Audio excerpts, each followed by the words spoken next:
आज का दिन है 15 अप्रैल और सीयूईटी का एग्जामिनेशन है 11 मई से शुरू। अगर आज से 11 मई का तारीख नोट कैलकुलेट करें तो बनते हैं कुछ 25 दिन। अब जो बच्चा सीयूईटी का एग्जामिनेशन दे रहा है उसके पास ये 25 दिन है अपने सीयूईटी जैसे एग्जामिनेशन को मेक और ब्रेक करने की स्थिति में लाने का। अब अगर आपको सही मायनों में बताऊं तो अगर आप कंपटीशन देखेंगे पिछले सालों में इस सीयूईटी को, तो साल 2022 में जब कोविड बिल्कुल खत्म हो रहा था तो करीबन 15 लाख के आसपास बच्चे बैठे। 2023 में 15 लाख बैठे, 15 लाख बच्चों ने रजिस्ट्रेशन किया और बैठने वाले बच्चे 11 लाख के आसपास थे। हालांकि उसके बाद धीरे धीरे थोड़ा सा चलन कम हुआ, सीयूईटी का नंबर गिरे, जो बच्चे एग्जाम, इनफैक्ट नंबर जो भरने वाले जो बच्चे थे वो थोड़े गिरे, पर एग्जामिनेशन देने वाले बच्चे और गिर गए। लेकिन इस साल उम्मीद लगाई जा रही है कि जैसी स्थिति परिस्थिति जेडब्ल्यू एग्जामिनेशन की हो रही है और जिस तरीके से पेपर के लेवल्स में काफी बदलाव लाए जा रहे हैं, उस हिसाब से ऐसा लग रहा है कि इस बार करीबन 11 लाख के आसपास बच्चे वापस से सीयूईटी का एग्जामिनेशन देंगे। पर 15 लाख के आसपास भर रहे हैं और 11 लाख के आसपास एग्जामिनेशन दे सकते हैं, ऐसी उम्मीद लगाई जा रही है। अब आपको ये डेटा से ये समझाना चाहता हूं कि देखो, जेडब्ल्यू एग्जामिनेशन के बाद अगर कोई सबसे बड़ा एग्जामिनेशन है पूरे देश के लेवल पे तो वो है सीयूईटी, क्योंकि इतना बच्चा और किसी एग्जामिनेशन में नहीं बैठता है। चाहे आप बिटसैट उठा लो, चाहे आप एमएसटीसीटी उठा लो, डब्ल्यूबीजे उठा लो, कॉमेड के उठा लो, कोई भी एग्जामिनेशन उठा लो, देश में इतना बड़ा तादाद में कोई और अगर अदर एग्जामिनेशन में बच्चा नहीं बैठता। तो जेडब्ल्यू के बाद ये सेकंड लार्जेस्ट एग्जामिनेशन बनता है पूरे कंट्री में। फर्स्ट लार्जेस्ट नीट है, सेकंड लार्जेस्ट जेई है and third largest is CUET, और इंजीनियरिंग के सेक्टर में तो सेकंड लार्जेस्ट सीयूईटी है। मतलब ये एग्जामिनेशन है तो बहुत इंपॉर्टेंट गुरु, तो इस पे ध्यान देना अति आवश्यक है। तो चलिए अब मैं आपको बताता हूं कि भाई सीयूईटी की तैयारी कैसे करनी है, क्योंकि आपसे अगर मैं पूछूं अभी कि आप तैयार हैं सीयूईटी के लिए कि नहीं, तो शायद बहुत कम ही बच्चे कहेंगे कि यस सर पूरा तैयार हूं। अधिकांश बच्चे कहेंगे सर या तो पता नहीं, या तो नहीं तैयार है, या तो समझ नहीं आ रहा क्या करें। और इसी चीज को सॉल्व करने के लिए आज मैं ये सेशन लेकर आया हूं। हालांकि आपको बता दूं, इस सेशन के पहले मैं एक सेशन ऑलरेडी कर रखा हूं बेस्ट गवर्नमेंट कॉलेजेस, और ये सेशन देखने की आपको सलाह मैं इसलिए देता हूं क्योंकि इस सेशन में आप ये समझ पाएंगे कि सीयूईटी के जरिए बहुत सारे बढ़िया सरकारी कॉलेज भी हैं जो आपको मिल सकते हैं। तो वो जो सरकारी कॉलेज हैं, आप जब उनको देखेंगे तो आपके अंदर मोटिवेशन भी आएगा कि यार ऐसे बढ़िया कॉलेजेस में हमें जाना है। तो ये जो best CUET colleges from BTech है, आप इस वीडियो को जरूर देखिएगा, नीचे डिस्क्रिप्शन बॉक्स में लिंक डाल दूंगा। चलिए आगे बढ़ते हैं। ये बेस्ट गवर्नमेंट कॉलेजेस के वीडियो को आप जरूर देखिएगा, बड़ा मजा आएगा और मोटिवेशन बहुत आएगा। और अब ये जो इस वीडियो में मैंने कुछ कॉलेजेस के बारे में बताया भी है, जैसे कि बनारस हिंदू यूनिवर्सिटी जो फेमस बीएचयू है, इसी के अंदर, इस यूनिवर्सिटी के अंदर आईआईटी है। मतलब आईआईटी भी इस यूनिवर्सिटी का एक छोटा सा हिस्सा है, और बनारस हिंदू यूनिवर्सिटी बहुत बड़ा यूनिवर्सिटी है, आज से नहीं 1930s से चला आ रहा है। ठीक है। दूसरा है इंडियन स्टैटिस्टिकल इंस्टीट्यूट। ये इंस्टीट्यूट फेमस है कि आज तक, जब से खुला है तब से लेकर आज तक, हमेशा 100% प्लेसमेंट दिया है। इस कॉलेज में पढ़ने के लिए पैसा 0 रुपया देना पड़ता है, एब्सोल्युटली फ्री कॉलेज है। और उल्टा सरकार यहां पढ़ने के लिए बच्चे को हर साल 80,000 रुपए देती है। हर साल 80,000 रुपए सरकार देती है बच्चे को पढ़ने के लिए, पैसा नहीं लेती है, 0 रुपया। तीसरा cluster innovation centre Delhi university का कॉलेज है, जेडब्ल्यू मेंस के जरिए नहीं, सीयूईटी के जरिए एडमिशन लेता है और इसमें बीटेक करवाया जाता है। ऐसे बड़े सारे कॉलेजेस हैं, मैं आपको इस वीडियो में बताया हूं। तो ये सारे कॉलेजेस के बारे में देखिए, मोटिवेशन काफी अच्छा रहेगा और सीयूईटी को अच्छे से दीजिए। मैं बहुत श्योरिटी से कह सकता हूं आपके लिए जेडब्ल्यू का एक बहुत बढ़िया ऑल्टरनेट बैकअप एग्जाम बनेगा। ठीक है, चलिए तो शुरू करते हैं। सीयूईटी में तैयारी कैसे करनी है, चैनल को सब्सक्राइब कर लीजिए। आपको इस चैनल पे सीयूईटी से रिलेटेड बहुत सारा कंटेंट मिलने वाला है। अभी धीरे धीरे करके हम लोग बहुत सारा कंटेंट डालेंगे, पढ़ाई से रिलेटेड भी, स्ट्रैटेजी से भी, इंफॉर्मेशन से रिलेटेड भी। तो ये चैनल पे आपको सारे कंटेंट मिलेंगे, मेक श्योर रखिएगा चैनल सब्सक्राइब रहे। चलिए शुरू करते हैं। तो देखिए, सीयूईटी में अभी कुल मिलाकर सेंट्रल यूनिवर्सिटी, जो सेंट्रल गवर्नमेंट की यूनिवर्सिटीज हैं, वो 48 यूनिवर्सिटीज हैं जो इस सीयूईटी के एग्जाम के जरिए एडमिशन ले रही हैं। State university 35, deemed university 27, private university 107 और दूसरे गवर्नमेंट यूनिवर्सिटीज 6। तो 223 टोटल यूनिवर्सिटी है। इसमें से 107 को अगर मैं हटा दूं तो भी 116 सरकारी यूनिवर्सिटीज हैं जो इस सीयूईटी एग्जामिनेशन के जरिए एडमिशन ले रही हैं। और आपको बता दूं, कॉलेज और यूनिवर्सिटी में बड़ा अंतर होता है। यूनिवर्सिटी में बहुत सारे ब्रांचेस होते हैं, बहुत सारे डिपार्टमेंट होते हैं, काफी बड़ा एंटिटी होता है यूनिवर्सिटी। यूनिवर्सिटी में पढ़ने के लिए सीटें ज्यादा होती हैं तो आपका एडमिशन आसानी से होता है, और दूसरा इसमें कई सारे ऐसे कॉलेज हैं, कई सारे क्या 116 सरकारी ऐसे यूनिवर्सिटीज हैं जिनमें से अधिकांश के बारे में शायद आपने सुना भी नहीं होगा। तो ये छुपे रुस्तम कॉलेजेस हैं, ऑप्शन बहुत बढ़िया है। अब आपको बता दूं, जैसे एग्जाम्पल के तौर पे cluster innovation centre Delhi university का कॉलेज है और बीटेक का एक ब्रांच देता है, सिर्फ एक ही ब्रांच देता है, वो है BTech in mathematics and computing, ऐसा करके। अब ये बोलता है क्लस्टर इनोवेशन सेंटर कि हमको एडमिशन के लिए सिर्फ 3 ही सब्जेक्ट चाहिए, और वो 3 सब्जेक्ट में एक है लैंग्वेज, जो जनरली बच्चा इंग्लिश चुनता है, दूसरा है मैथमेटिक्स या अप्लाइड मैथमेटिक्स, तो बच्चा मैथ्स चुनता है जेई वाला, और तीसरा बोलते हैं जनरल एबिलिटी टेस्ट, जिसमें एप्टीट्यूड, जीके, करंट अफेयर ये सब पूछा जाता है। इसमें फिजिक्स केमिस्ट्री नहीं पूछते हैं ये लोग, सही बता रहा हूं। और ये 3 सब्जेक्ट जो पूछे जाते हैं तो 250 नंबर का ये, 250 का ये और 250 का ये, 750 नंबर का पेपर होता है। और साल 2025 का जो कट ऑफ है 750 में जो भी 533 से ऊपर ले आया वो सारा बच्चा इसमें सेलेक्ट हो गया। BTech in information technology and mathematical innovation, sorry ये वाला ब्रांच है। समझ पाए क्या? तो ये है क्लस्टर इनोवेशन सेंटर। एग्जाम्पल के तौर पर दूसरा बनारस हिंदू यूनिवर्सिटी, फिजिक्स पूछते हैं, केमिस्ट्री पूछते हैं, मैथ्स पूछते हैं, और 12वीं में सिर्फ आपको 50% नंबर चाहिए और कुछ नहीं, कोई 75% का क्राइटेरिया नहीं। तो 250, 250, 250, 750 नंबर का पेपर हुआ, सारे पेपर इसमें 250 के होते हैं सीयूईटी में, तो 250 में 750 हुआ, मात्र 420 और 410 में एडमिशन हो गया है। ऑल्दो ये ब्रांचेस थोड़े ऐसे हैं जो जनरली बच्चा लेता नहीं है, एक फूड टेक्नोलॉजी है, एक डेयरी टेक्नोलॉजी है, परंतु बताना ये चाह रहा हूं कि अगर कोई बच्चा इंजीनियरिंग करना चाहता है और अच्छी जगह से करना चाहता है कम पैसे में, तो ये ऑप्शंस उसके पास अच्छे हैं और जहां एडमिशन आसानी से भी हो जाएगा। अभी आपको आगे बताऊंगा, सीयूईटी काफी आसान एग्जामिनेशन है, जेडब्ल्यू के कंपैरिजन तो बहुत आसान। क्लियर?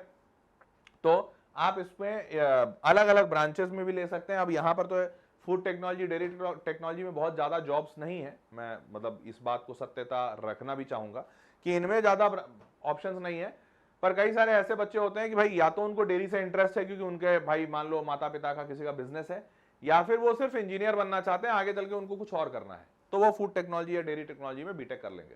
ठीक है, now moving forward, difficulty level की बात करें तो ये जेडब्ल्यू से काफी ज्यादा आसान होता है, क्वेश्चन के लेवल आसान होते हैं। क्यों? सिंपल सा कारण है, यहां पर यार 50 सवाल पूछे जाते हैं 60 मिनट में, 50 क्वेश्चंस इन 60 मिनट्स, तो एक सवाल को 1 मिनट से भी कम का समय मिलता है, तो उस हिसाब से सवाल आसान होते हैं।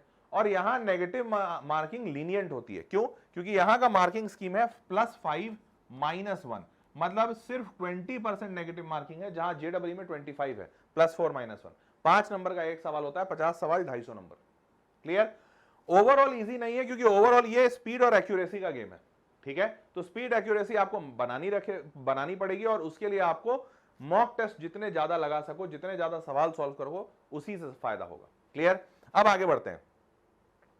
सिलेबस की बात करें तो अंग्रेजी में जनरली लैंग्वेज सब्जेक्ट में ना लोग कोई भी लैंग्वेज ले सकते हैं, यहां पर कुछ 12-15 लैंग्वेजेस हैं, तो जनरली 90% बच्चा इंग्लिश लेता है क्योंकि इंग्लिश के जरिए सारे कॉलेजेस में एडमिशन होता है। तो उस लैंग्वेज में आपको बेसिकली पैसेज दिया जाएगा, फैक्चुअल, लिटरेरी, नैरेटिव, फिर लिटरेरी एप्टीट्यूड पूछा जाएगा, वोकैबुलरी पूछा जाएगा, ये सब चीजें पूछी जाती हैं। फिर आता है डोमेन सब्जेक्ट जिसमें फिजिक्स, केमिस्ट्री, मैथ्स देता है बच्चा, तो यहां पर एनसीईआरटी का जो सिलेबस है बस वहीं से सवाल आएगा। और फिर आता है गैट, जनरल एबिलिटी टेस्ट, तो यहां पर आपसे general knowledge, current affair, general mental ability, numerical ability, quantitative aptitude, ये सब जो बेसिकली रीजनिंग वाले और current affairs, news, general awareness वाले जो सवाल होते हैं, वो सारे सवाल आपसे यहां पर पूछे जाएंगे। क्लियर बात? अब मूविंग फॉरवर्ड, जो डोमेन सब्जेक्ट है उसमें होता क्या है ना कि सीयूईटी में बच्चा max to max 5 subject they सकता है, पर हर बच्चा ये 5 सब्जेक्ट देता है। जैसे एक सब्जेक्ट बच्चा इंग्लिश देता है, फिर 3 सब्जेक्ट बच्चा पीसीएम देता है, फिजिक्स, केमिस्ट्री, मैथ्स, और एक सब्जेक्ट गैट देता है। और ये 5 सब्जेक्ट इसलिए देता है बच्चा क्योंकि मैंने जो आपको बताया ना कि इसमें 116 सरकारी यूनिवर्सिटी है और टोटल 223 यूनिवर्सिटी है, तो ये जो 223 यूनिवर्सिटीज हैं इसमें से किसी यूनिवर्सिटी को हो सकता है चाहिए इंग्लिश, मैथ और गैट, जैसे दिल्ली यूनिवर्सिटी वाले क्लस्टर इनोवेशन सेंटर को चाहिए था। हो सकता है किसी यूनिवर्सिटी को सिर्फ फिजिक्स, केमिस्ट्री, मैथ्स चाहिए, जैसे Banaras Hindu university, physics, chemistry, maths. हो सकता है किसी यूनिवर्सिटी को चाहिए गैट और सिर्फ इंग्लिश 2 ही पेपर, तो ऐसे भी कुछ यूनिवर्सिटीज हैं। तो इसीलिए बच्चा 5 दे देता है कि 5 में ना 99% यूनिवर्सिटीज कवर हो जाती हैं और सब में एडमिशन होने के चांसेस बन जाते हैं। ठीक है, समझ गए यहां तक? अब आगे बढ़ते हैं। इसमें सिंपल सी बात मैं एक ही कहूंगा, ये सबसे इंपॉर्टेंट सजेशन या फीडबैक होगा कि जितने पीवाईक्यूज कर सकते हो उतने करो। क्यों?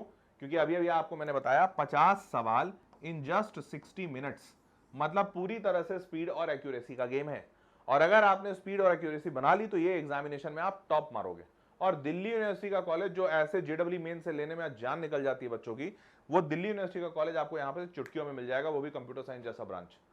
तो आपको बस ये करना है कि आपको फास्ट सॉल्व करना है और उसके लिए पीवाईक्यूज बनाइए, ठीक है, जितने ज्यादा हो सकते हैं। नाउ अच्छा, यहां पर कई सारे बच्चे मेरे को ही बोलते हैं कि सर पीवाईक्यूज आप ही हमको दे दीजिए। तो मैंने अभी तक ऐसा कुछ सोचा नहीं है, पर अगर आपको ऐसा चाहिए तो मैं पीवाईक्यूज या मॉक टेस्ट का फॉर्मेट दे दूंगा, अगर मेरे को ऐसा लगा कि बहुत सारे बच्चों का डिमांड है। तो ये डिमांड पता कैसे चलेगा? आपके कमेंट से। अगर बहुत सारे कमेंट्स आए कि हाँ सर हमको मॉक टेस्ट चाहिए, तो मैं मॉक टेस्ट बनाकर आपको इस वीडियो में तो नहीं, या तो इस वीडियो के डिस्क्रिप्शन बॉक्स में डाल दूंगा। अगर बहुत सारे कमेंट आए तो 2-4 दिन के अंदर दिख जाएगा। तो हो सकता है कोई बच्चा इस वीडियो को 2-4 दिन के बाद देख रहा हो, तो डिस्क्रिप्शन बॉक्स चेक कर लीजिएगा। और नहीं तो मैं एक और सेशन बना दूंगा कि भैया सीयूईटी का मॉक टेस्ट है, सारे लोग ले लीजिए, ठीक है। तो आपको अगर जरूरत है मॉक टेस्ट या पीवाईक्यू की, अगर आप मुझसे चाहते हैं तो नीचे कमेंट बॉक्स में लिख दीजिएगा। क्लियर? आगे बढ़ते हैं।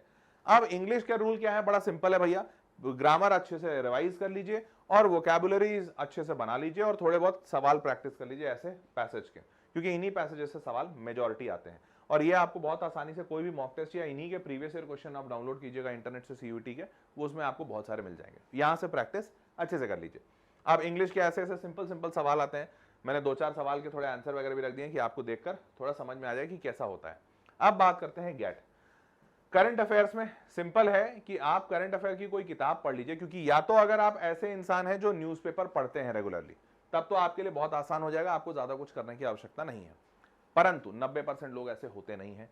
तो जो नहीं होते हैं वो मैगजीन्स ले लीजिए, या कई सारे ऐप भी आते हैं जिसमें पिछले 6 से 12 महीने के न्यूज पे सारे सवाल बनाकर या फिर बुलेट पॉइंट्स बनाकर उसमें इंफॉर्मेशन दिया रहता है। आपको वो सारी चीजें थोड़ी सी ध्यान में रखनी होंगी। हल्का फुल्का ज्योग्राफी, हिस्ट्री, सिविक्स, इकोनॉमी जो आपके सोशल साइंस का सब्जेक्ट है, उस पर थोड़ा ध्यान देना होगा। अगर इतना आप कर लेते हैं तो मोटा मोटी ये निकल जाएगा। प्रीवियस ईयर क्वेश्चन को बनाइए, थोड़ा फायदा और होगा। क्लियर? अब लास्ट के 3 साल पीवाईक्यू सॉल्व करेंगे तो उससे आपको यह समझ में आएगा कि लॉजिकल रीजनिंग में सवाल कैसे पूछे जाते हैं और क्वांट के सवाल कैसे पूछे जाते हैं। क्योंकि गैट में 2 सेक्शन है, एक है करंट अफेयर। यहां पर प्रीवियस ईयर क्वेश्चन से फायदा नहीं मिलेगा, बिकॉज पिछले साल का जो करंट अफेयर था वो इस साल का नहीं है। तो यहां पर तो आपको पढ़ना ही पड़ेगा और कोई उपाय ही नहीं है। हाँ, लेकिन क्वांटिटेटिव एप्टीट्यूड और लॉजिकल रीजनिंग के लिए आपको मदद मिल जाएगा पीवाईक्यू से। पिछले 3 साल का पीवाईक्यू लगा लीजिए, उससे समझ में आ जाएगा। क्लियर? आगे बढ़ते हैं। मॉक टेस्ट जितने ज्यादा हो सकते हैं उतने ज्यादा दीजिए, क्योंकि मॉक टेस्ट से आपको समझ में आएगा कि आपका वीक पोर्शन क्या है, कहां ज्यादा समय देना है, उसको आप फिक्स कर पाएंगे। और इसके लिए हो सके तो कोई एक नोटबुक बना के रखिए जिसको मिस्टेक नोटबुक कहा जाता है, या फिर क्या कहते हैं, कई सारे लोग इसको फिक्स्ड नोट, मतलब मिस्टेक फिक्सिंग नोटबुक, बड़े अलग अलग नाम है। बट बेसिकली इस नोटबुक का काम ये होता है कि आप अपनी गलतियां उसमें लिख रहे हैं ताकि आप उन गलतियों को बार बार देखकर उन गलतियों को सुधार सकें। क्लियर है? समझ गए? नाउ मूविंग फॉरवर्ड, और ध्यान दीजिएगा इन एग्जामिनेशंस को हमेशा फुल लेंथ में दीजिएगा और बिल्कुल वैसे ही टाइम फ्रेम में दीजिएगा जैसे में आपका एग्जाम होगा। मेन एग्जामिनेशन 1 घंटा पेपर है तो 1 घंटा बिल्कुल नहीं हिलेंगे, क्योंकि अगर आप एग्जामिनेशन एनवायरनमेंट को कॉपी कर पाए तो आप एग्जामिनेशन फियर को हटा पाएंगे। क्लियर? चलो भाई, तो देवियों और सज्जनों, ये सीयूईटी के बारे में कुछ बेसिक जानकारियां थी। और मैंने सीयूईटी पे पहले भी बहुत सारे वीडियोस बनाए हैं इसी चैनल पे, तो आप चैनल सब्सक्राइब रखिएगा, आपको सीयूईटी के बड़े सारे वीडियोस मिलेंगे। और अभी से मैं सीयूईटी के और भी बहुत सारे वीडियोस बनाने शुरू करने वाला हूं, तो अभी से चैनल सब्सक्राइब कर लीजिए। और आपको और क्या क्या चाहिए सीयूईटी पे, कोई रिवीजन सेशन चाहिए, कोई एकेडमिक सेशन चाहिए, सिर्फ मॉक टेस्ट चाहिए, सिर्फ पीवाईक्यू चाहिए, या फिर सब कुछ चाहिए, ये नीचे कमेंट बॉक्स में लिखकर जरूर बताइएगा। ठीक है? उसी हिसाब से मैं आपकी मदद कर पाऊंगा, और चैनल पर बने रहिएगा, वो सारी मदद आप तक समय पर पहुंचेगी। मिलते हैं अगले वीडियो में, तब तक के लिए टेक केयर, बाय बाय।